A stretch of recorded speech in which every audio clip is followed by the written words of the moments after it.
Okay, so let's unpack the dramatic 150-year story of the Puritans. This was a movement with such intense conviction that it didn't just challenge a church, it actually went on to shape entire nations. It's a wild story of kings and exiles, of civil war, and of a powerful idea that, you'll see, simply refused to die. You've probably heard this phrase before, right? A city on a hill. Leaders have used it for centuries to talk about being a shining example for the whole world. But way before all that, this was the vision that captured the Puritan imagination. It was the DNA of an idea that would eventually grow into what we call American exceptionalism. This was their ultimate goal. So how in the world did a group of English reformers end up trying to build this perfect society in a new world? Well, to get the answer, we have to go all the way back to the beginning, to a religious revolution that a lot of people felt had just stopped halfway. Right. So the story of Puritanism really kicks off with the English Reformation. King Henry VIII breaks England away from the Pope in Rome, sure, but for a certain group of really devout Protestants, that was just step one. They looked around at the new Church of England and basically said, nope, this job is far from finished. And this gets to the absolute core of what it meant to be a Puritan. See, when Queen Elizabeth I created her famous settlement, she was essentially declaring the Reformation over and done with. But for the Puritans, the church was never a finished product. It was a project of constant reform, always striving to get closer to the Word of God. And look, this wasn't just about ceremonies or what a priest was wearing. The really crucial point here is that Puritans believed the Reformation had to be personal. It wasn't enough for the whole country to just be Protestant on the outside. No, each and every person needed an internal, deeply felt faith that would drive them to live and work with purpose. And that, right there, is an idea that planted the seeds for the Protestant work ethic.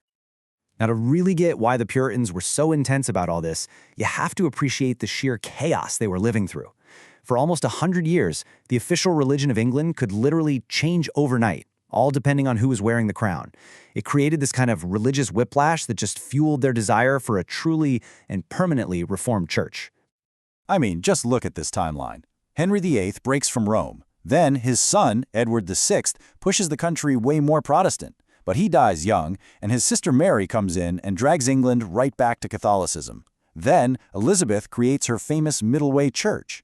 So by the time James I comes along and demands total conformity, you can see why a growing number of Puritans felt like they had no choice but to separate.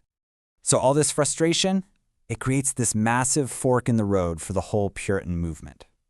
One group decided the only way forward was to leave England completely and just start fresh. The other group, they chose to stay behind and keep fighting for reform from the inside. Suddenly, there's an entire ocean dividing their strategies. And you can really see the two different game plans here. The folks who left for America, they saw it as a new promised land, their one real chance to finally build that city on a hill. Meanwhile, back in England, the conflict with King Charles I just explodes into a full-blown civil war. And the Puritans who stayed, they actually won for a while and used that decade of opportunity to create these defining documents like the Westminster Confession, which, by the way, ended up profoundly influencing democratic thought for centuries to come. But that victory, it was incredibly short-lived. After a decade without a king, England restored the monarchy, putting Charles II on the throne. And he came back with a vengeance, absolutely determined to crush the Puritan movement once and for all. This is the beginning of a period we now call the Great Silencing. In one single, devastating blow in 1662, about 2,000 Puritan pastors, that's a full fifth of all the English clergy, were kicked out of their churches. They called it the Great Ejection. It was a systematic decapitation of the movement's leadership, just gone. And it didn't stop there. The persecution just got more intense. Over the next 20 years, an estimated 20,000 Puritans were thrown in prison, just for holding illegal religious meetings. And fun fact, it was during his time in jail that a guy named John Bunyan wrote one of the most famous books ever written, The Pilgrim's Progress. But the real final blow, the one that crippled the movement for generations, it was a new law that banned anyone who wasn't a conformist from the universities at Oxford and Cambridge. You have to understand, these schools had been the intellectual engine of Puritanism, their training grounds, and this one act effectively cut off the movement's future supply of leaders. So without that intellectual engine, the movement's theological muscle just started to waste away. Divisions started to grow, the focus shifted away from deep doctrine to just simple morality.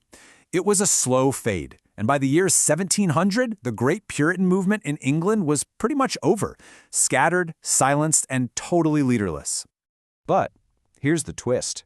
While the actual historical movement in England came to a grinding halt, the powerful ideas at its core, they did not. It turns out the spirit of Puritanism was incredibly resilient, and it continued to be a major force in the world long after its original members were gone. You can literally trace its lineage right across the centuries. Puritan ideas spread to the Netherlands, they influenced German pietism, then in America its spirit was completely reborn in the huge religious revivals of the Great Awakening in the 1730s. And what's amazing is that it has seen another major resurgence in just the last 60 years or so. And to put a number on that modern resurgence, get this. Publishers have reprinted over 800 different Puritan books since the 1950s. We're not talking about a few obscure texts. 800! These works have been translated into tons of languages, finding this brand new, global audience and proving the enduring power of their message about a heartfelt, deeply examined faith. So, there you have it. The rise, the fall, and the really surprising afterlife of a movement that truly did reshape the world. It kind of leaves us with a big question, doesn't it? What powerful ideas from the past are still quietly shaping our world, and even you, today?